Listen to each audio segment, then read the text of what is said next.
Library and information science मध्ये national knowledge commission हे आपण मागच्या व्हिडिओमध्ये पाहिलेलं आहे. पेपर 2 लायब्ररी अँड इन्फॉर्मेशन सायन्समध्ये जे युनिट नंबर 1 आहे इन्फॉर्मेशन, त्याच्यातील 10वा मुद्दा जो आहे NKC आणि NML. आता NML म्हणजे काय, तर नॅशनल मिशन ऑन लायब्ररीज. आता NML ची सुरुवात कशी झालेली आहे पहा. तर नॅशनल नॉलेज कमिशनच्या शिफारशींनुसार भारतातील ग्रंथालयांचे पुनरुज्जीवन करण्यासाठी आणि त्यांचे आधुनिकीकरण करण्यासाठी केंद्र सरकारने हे मिशन सुरू केले. तर national mission on libraries NML हा भारत सरकारचा एक महत्त्वाचा उपक्रम आहे, जो देशातील ग्रंथालय व्यवस्थेचे आधुनिकीकरण आणि डिजिटायझेशन करण्यासाठी सुरू करण्यात आला आहे. या ठिकाणी NML चे इंट्रोडक्शन किंवा NML ची स्थापना कधी झालेली आहे, तर नॅशनल मिशन ऑन लायब्ररीची स्थापना 2012 मध्ये करण्यात आली. हा उपक्रम ministry of culture government of India अंतर्गत चालतो आणि NKC ची शिफारस केली होती. त्यानुसार त्याची अधिकृत स्थापना 3 फेब्रुवारी 2014 रोजी राष्ट्रपती प्रणब मुखर्जी यांच्या हस्ते करण्यात आली. आणि त्याचा कालावधी जे आहे, सुरुवातीला हे 11व्या आणि 12व्या पंचवार्षिक योजनेच्या काळात राबवण्यात आले होते. आणि हे मिशन सांस्कृतिक मंत्रालयाअंतर्गत मिनिस्ट्री ऑफ कल्चर अंडर सुरू झालेले होते. तर अशा प्रकारे national mission on libraries NML कशी सुरुवात झाली हे आपण पाहिलेले आहे. आता NML चे मुख्य उद्दिष्टे आपण या ठिकाणी पाहणार आहोत. तर भारतातील सार्वजनिक ग्रंथालयांचे जाळे मजबूत करणे आणि त्यांचे आधुनिकीकरण करणे हे महत्त्वाचं उद्दिष्ट आहे. कारण सार्वजनिक ग्रंथालये जे असतात, सर्वसामान्य नागरिकांना माहिती व ज्ञान उपलब्ध करून देतात. त्यामुळे सार्वजनिक ग्रंथालयाचे आधुनिकीकरण करणे हे याचे महत्त्वाचे उद्दिष्ट आहे. त्याचबरोबर दुर्गम भागातील आणि ग्रामीण भागातील वाचकांना ग्रंथालय सेवा उपलब्ध करून देणे.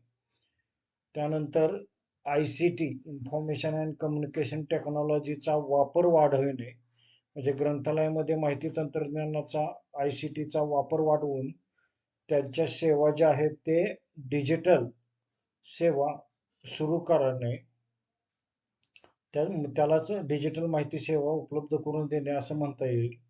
त्याबरोबर देशातील ग्रंथालयांचे सर्वेक्षण करणे आणि ग्रंथालयीन कर्मचाऱ्यांचे कौशल्य वाढवण्यासाठी त्यांना आधुनिक प्रशिक्षण देणे हे NML चे प्रमुख उद्दिष्ट आहे. कारण ग्रंथालय व्यावसायिकांचे कौशल्य, कॅपॅसिटी बिल्डिंग वाढवणे. आता याचे प्रमुख 4 घटक आहेत. NVLI म्हणजे काय, तर national virtual library of India हा पहिला घटक आहे. तर NVLI म्हणजे काय, तर सर्व प्रकारच्या डिजिटल साधनांना एकाच पोर्टलवर आणण्यासाठी एक विशाल डिजिटल लायब्ररी तयार करणे हे NVLI चे महत्त्वाचे उद्दिष्ट आहे. आणि ग्रंथालयांचे मॉडेलिंग म्हणजे काय, तर सुमारे 35 राज्यांमधील मध्यवर्ती ग्रंथालये आणि 35 जिल्ह्यातील ग्रंथालयांना मॉडेल लायब्ररी म्हणून विकसित करणे.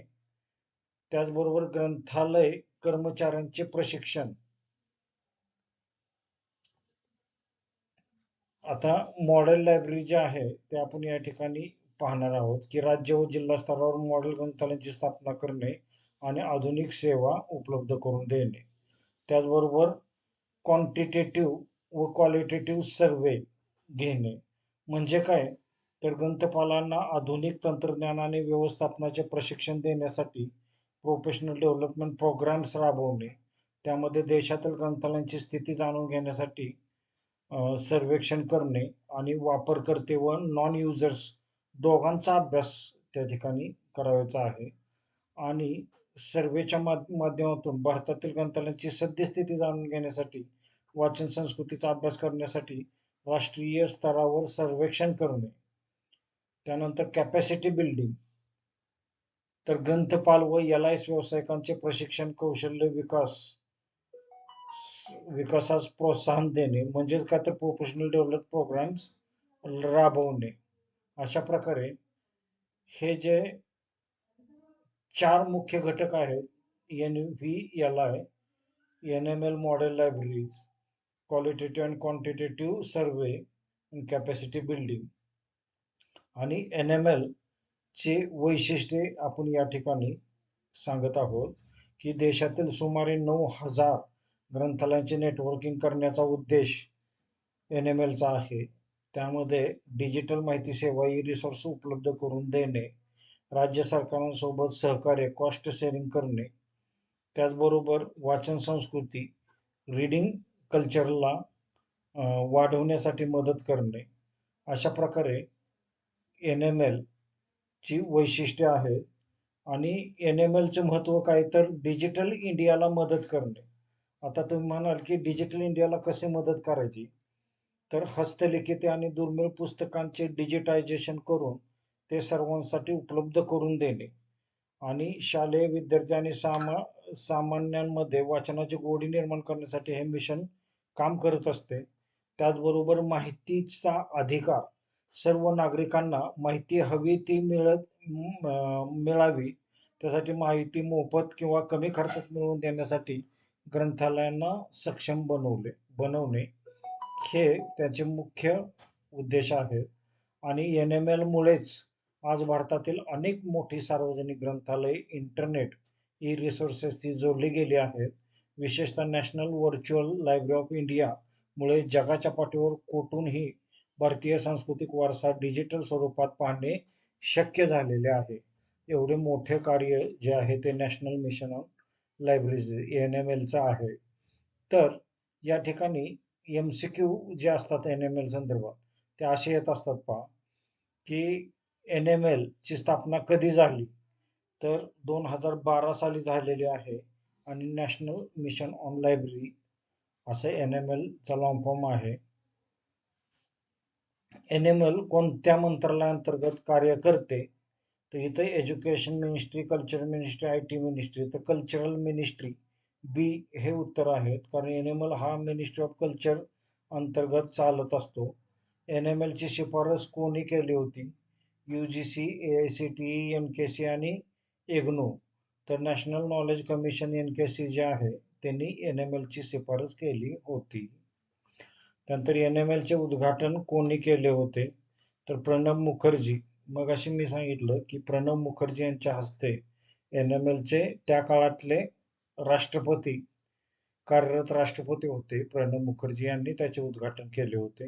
त्याचबरोबर NVLI म्हणजे काय, तर national virtual library of India, national virtual library of India हे उत्तर बरोबर आहे. National vision library initiative, new virtual library India, national visual library हे ऑप्शन चुकीचे आहेत, BCD आहे ते. A option national virtual library of India हे ऑप्शन बरोबर आहे. NML चा मुख्य उद्देश काय आहे, पुस्तक विक्री, ग्रंथालय आधुनिकीकरण, कर वसुली, उद्योग विकास. तर ग्रंथालय आधुनिकीकरण म्हणजे महत्वाचा उद्देश काय आहे, तर नॅशनल ग्रंथालयाचे आधुनिकीकरण आणि डिजिटल सेवा वाढवणे हा NML चा मुख्य उद्देश आहे. पहा, नंतर NML अंतर्गत किती मुख्य घटक आहेत, 2, 3, 4, 5 हे ऑप्शन आहेत. तर 4 हे उत्तर बरोबर आहे. किती मुख्य घटक आहेत, 4. NVLI मॉडेल लायब्ररी, सर्वे आणि कॅपिटल बिल्डिंग हे 4 मुख्य घटक आहेत. तर मॉडेल लायब्ररीज कोणत्या स्तरावर विकसित होतात, गाव, जिल्हा व राज्य, फक्त केंद्र आणि खाजगी. तर जिल्हा व राज्य स्तरावर ह्या विकसित होतात मॉडेल लायब्ररी जे आहेत ते. कॅपॅसिटी बिल्डिंग म्हणजे काय, तर ग्रंथपालांचे प्रशिक्षण, म्हणजे कौशल्य विकास. बी बी हे उत्तर या ठिकाणी बरोबर आहे. त्यालाच कॅपॅसिटी बिल्डिंग असं म्हणतात. NML मध्ये ICTचा उपयोग कशासाठी केला जातो? बी तर मनोरंजन, माहिती सेवा, शेती आणि उद्योग. माहिती सेवा हे याचं करेक्ट उत्तर आहे. बी डिजिटल सेवा व माहिती उपलब्धता करून देणे म्हणजेच माहिती सेवा. बी हे उत्तर या ठिकाणी दिलेलं आहे. आता NML चा डिजिटल घटक कोणता? सर्वे, NVLI, मॉडेल लायब्ररी आणि ट्रेनिंग. NVLI जे आहे तो डिजिटल प्लॅटफॉर्म आहे. पुढचा प्रश्न आहे, NML चा उद्देश कोणत्या प्रकारच्या ग्रंथालयांना मदत करणे आहे? तर फक्त शाळा, विद्यापीठ, सार्वजनिक ग्रंथालय आणि खाजगी. तर पब्लिक लायब्ररी सिस्टीम जे आहे त्यांच्या सुधारण्यावर भर देणे हा NML चा मुख्य उद्देश आहे. त्याचबरोबर NML अंतर्गत सर्वेक्षणासाठी कोणासाठी सर्वेक्षण केलं जातं? तर या ठिकाणी फक्त ग्रंथपाल, वापरकर्ते व नॉन युजर, फक्त विद्यार्थी आणि सरकार. तर वापरकर्ते व नॉन युजर जे आहेत, जे सर्व प्रकारच्या वापरकर्त्यांचा अभ्यास करण्यासाठी NML अंतर्गत सर्वेक्षण केले जाते. NML च्या मुख्य फोकस काय आहे? उद्योग, शिक्षण, माहिती प्रवेश आणि शेती. माहिती प्रवेश हा आहे, कारण माहिती प्रवेश वाढवणे हे महत्वाचं उद्दिष्ट आहे. पहा, NML चा संबंध कोणत्या संकल्पनेशी आहे?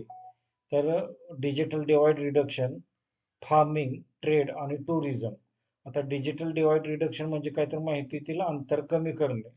त्यामुळे NML चा संबंध डिजिटल डिवाइड रिडक्शन, माहिती अंतर कमी करण्याशी आहे. त्याचबरोबर NVLI मध्ये काय उपलब्ध आहे? तर या ठिकाणी books and E resources, movie नाही, गेम नाही, म्युझिक नाही, विविध प्रकारचे डिजिटल स्त्रोत जे आहेत, बुक्स अँड ई रिसोर्सेस.